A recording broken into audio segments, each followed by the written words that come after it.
नमस्कार।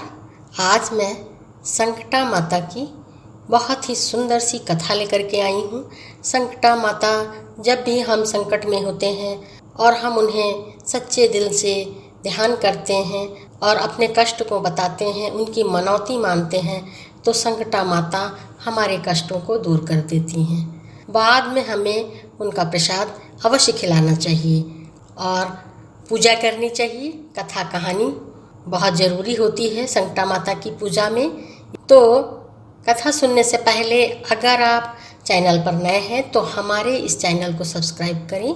कथा सुनने के बाद हमारी इस वीडियो को लाइक करें, शेयर करें और कमेंट्स में जय संकटा माता लिखना ना भूलें।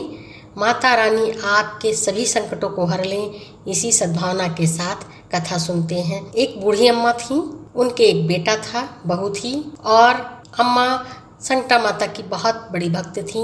वो उनकी पूजा करती थी, बड़े ही सच्चे मन से उनकी पूजा करती थी।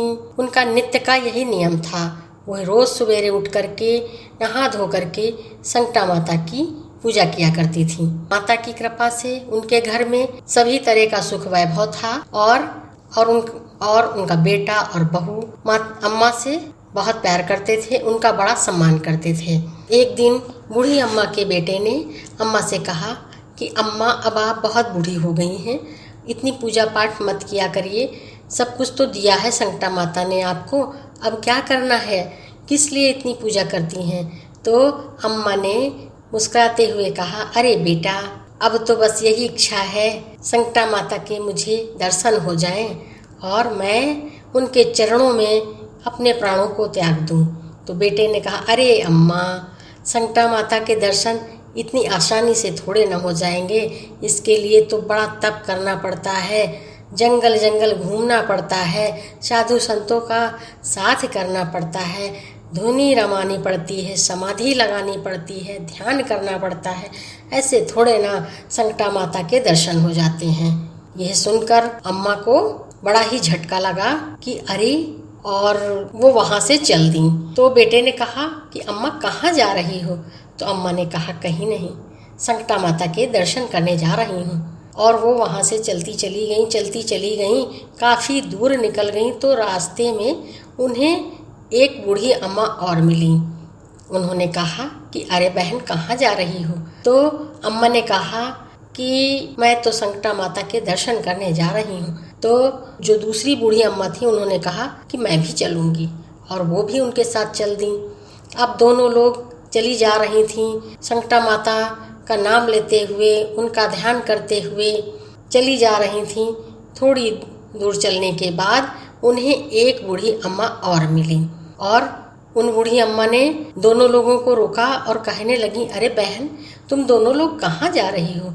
तो दोनों अम्मा ने कहा कि मैं तो संकटा माता के दर्शन करने जा रही हूँ। तो जो तीसरी बूढ़ी अम्मा थी, उन्होंने कहा मैं भी चलूँगी। तो दोनों अम्मा ने कहा चलो। अब तो 3 लोग चल दिए संकटा माता के दर्शनों के लिए। वो जो पहली वाली बूढ़ी अम्मा थी, वो तो सबसे आगे जल्दी जल्दी चली जा रही थी, संकटा माता का नाम रटते हुए चली जा रही थी। हे माता, मुझे दर्शन देना, माता मेरी बिगड़ी बनाना, मेरा उद्धार करना, मुझे दर्शन देना। और दूसरी अम्मा उनके पीछे पीछे वो भी संकटा माता का ध्यान करते हुए रटते हुए चली जा रही थी और तीसरी अम्मा उनके पीछे पीछे चली जा रही थी। इसी तरह से तीनों बूढ़ी अम्मा चली जा रही थी।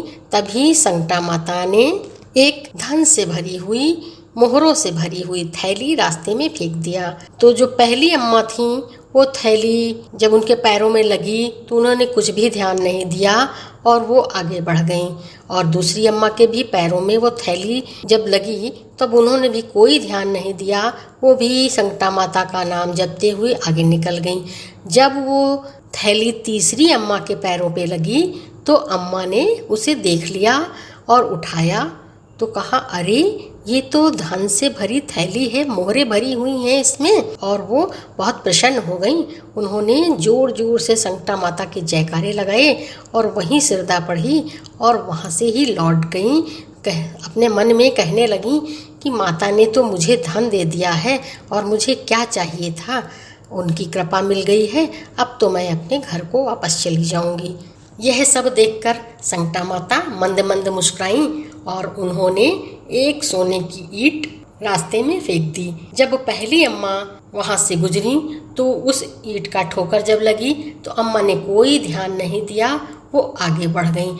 और जब दूसरी अम्मा उधर से निकली तो उस सोने की ईंट की जब ठोकर उनके पैर को लगी तो अम्मा ने उसको देखा और उस ईंटे को उठाया, अलट पलट के देखा तो अम्मा कहने लगी, अरे ये तो सोने की ईंट है, और बहुत प्रसन्न हुई और संकटा माता का शुक्राना अदा करने लगी और सोचने लगी कि अरे संकटा माता ने तो मुझ पर बड़ी कृपा की है, उनका आशीर्वाद मुझे मिल गया है, अब मुझे क्या चाहिए। अब तो मैं अपने घर जा रही हूँ, चैन से रहूँगी, अपने परिवार के साथ चैन से रहूँगी। उसके बाद अब तो वही बूढ़ी अम्मा जो अपने बेटे से कह करके आई थी कि मैं संकटा माता के दर्शन करने जा रही हूँ, वही अम्मा आगे चलती चली जा रही थी संकटा माता का नाम जपते जपते। तो संकटा माता ने रास्ते में हीरे मोती का ढेर लगा दिया। अब जब अम्मा वहाँ से निकली तो उस ढेर पर उनके पैर पड़े और उन्होंने देखा कि अरे ये तो हीरे मोती हैं। तो अम्मा मुस्कुराने लगीं और कहने लगीं कि माँ अब मुझे कुछ नहीं चाहिए, आपने मुझे बहुत कुछ दिया है, एक आदर्श बेटा दिया है, आज्ञाकारी बहू दी है, खूब ढेर सारा धन दौलत दिया है, अब तो मुझे आपके दर्शन की ही इच्छा है। माँ मुझे दर्शन दे दो और मुझे कुछ नहीं चाहिए, अब मुझे माया में नहीं फंसना है, माँ अब मुझे माया में नहीं फंसना है। इसी तरह से कह करके वो सच्चे दिल से माता को पुकारने लगी। माता उनकी इस पुकार पर मोह गई और माँ ने उन्हें दर्शन दे दिया। दर्शन दिया, बूढ़ी अम्मा बहुत प्रसन्न हो गईं और उनकी आंखों से खुशी के आंसू बहने लगे और वह संकटा माता के चरणों में गिर गईं और उन्होंने अपने प्राणों को त्याग दिया, क्योंकि उनकी तो यही इच्छा थी कि जब भी माँ के दर्शन होंगे मैं अपने प्राणों को त्याग दूंगी। संकटा माता की कृपा से उन्हें स्वर्ग की प्राप्ति हुई। तो इस तरह से कथा तो पूरी होती है, संपन्न होती है। बोलो संकटा माता की जय। और जाते जाते चैनल को सब्सक्राइब कर दें, वीडियो को लाइक कर दें और कमेंट्स में जय संकटा माता लिखना ना भूलें। और कथा सुन रहे हमारे भाई बहनों के जो भी कष्ट हो, संकटा माता उन कष्टों से, उन संकटों से मुक्ति दिलाएं। इसी सद्भावना के साथ एक बार प्रेम से बोलें जय श्री कृष्णा, राधे राधे।